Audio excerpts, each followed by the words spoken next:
Hello, welcome back to the reading of the poem of the Man God written by Maria Valtorta, Volume 2.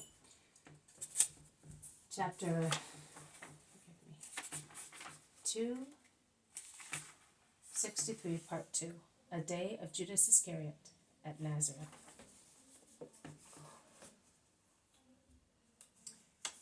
Your suspicion is an unfair one, and it grieves us. Our invitation is sincere. You are a disciple and a Judean, that is true, but you are of the temple, so you may speak. Because there is doctrine in the temple. Joseph's son is only a carpenter.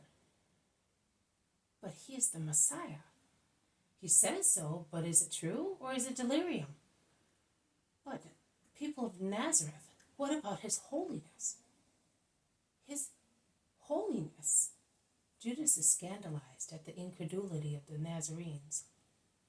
It is great, that is true, but between that and being the Messiah, and then, why does he speak so harshly? Harsh? No, he does not seem harsh to me. Well, he is too sincere and too intolerant, that is true. He leaves no fault untouched. He does not hesitate to denounce abuses, and people do not like that. He always brings up a sore point, and that hurts. But he does it because of his holiness. Surely that is the only reason. I have said to him several times, Jesus, you are damaging your reputation. But he will not listen to me. You are very fond of him, and learned as you are, you could guide him. Oh, not learned, but practical, yes. I am of the temple, you know. I am familiar with customs. I have friends. Annas' son is like a brother to me. If you want something from the Sanhedrin, just tell me. But let me take the water to Mary now, as she is waiting for me for supper. Come back later. It is cool on my terrace. You will be among friends, and we shall be able to talk. Yes. Goodbye. And Judas goes home, where he apologizes to Mary for being late, as he was held up by the head of the synagogue and by the elders of the village. And he concludes, they would like me to speak on Sabbath. The master did not tell me to speak. What do you say, mother? Guide me. Speak to the head of the synagogue. Oh, speak to the head of the synagogue or to the synagogue? To both. I would not like to speak to any of them because they are against Jesus, and also because it seems a sacrilege to me to speak where he is by right the only master there.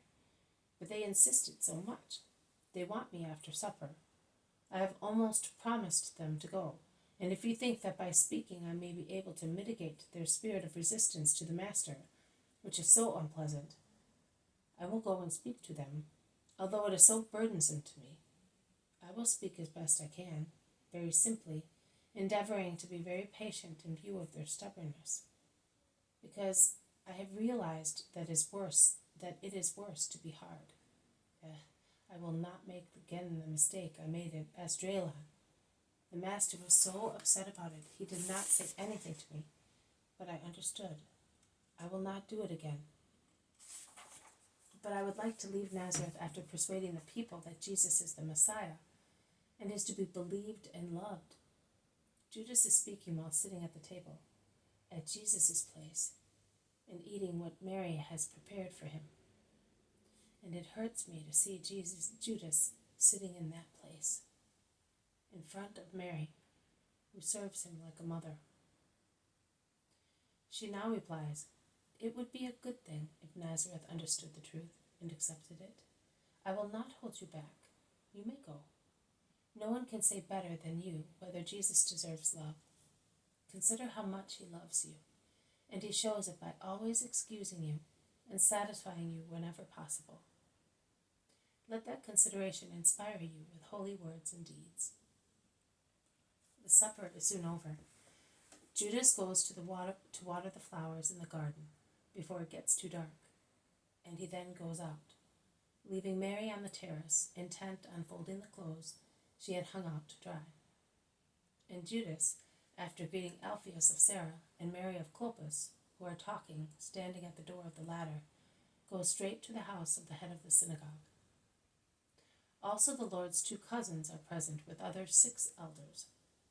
After pompous greetings, they all sit gravely on seats adorned with cushions, and they refresh themselves, drinking anise or mint water, which must be very cool because the metal pitcher is moist outside, owing to the difference in temperature between the ice-cold water and the still warm air, notwithstanding the breeze blowing from the hills to the north of Nazareth stirs the treetops.